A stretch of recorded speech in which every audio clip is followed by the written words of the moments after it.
இவ்வளவு அவசரமா எங்கடா போறேன்? பள்ளிக்கூடம் கேண்டீன்ல போய் சம்சா போட போறேன்.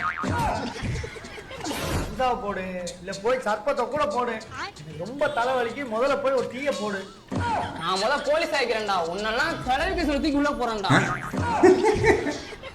இதாடா டீ. 50-50 வாங்கிட்டா போ. என்னண்ணே 50-50 தாங்க.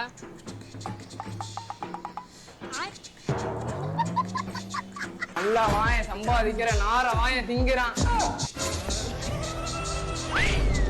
பிஸ்கட் உன்னை 50-50 பிஸ்கட் வாங்கிட்டு வந்தா நீ 2 போய் வாங்கிட்டு வந்திருக்க. நான் கடையில கேட்டு இதானே கொடுத்தான். ஒப்பனமா மலுமுட்டி நினைச்சியா? ஒழுங்கா 50-50 பிஸ்கட்டோட வரல 65 புடிச்சிருவேன். இந்தானே 50-50 தானே. என்ன தம்பி ஒரு 50 கொடுத்துட்டு 250 கேக்குற? பட்டடிச்சிருந்தா என்ன பைத்தியக்காரன் நினைச்சியா? 8ஆம் கிளாஸ் பாஸ்ல எல்லாம் பைத்தியக்காரங்க.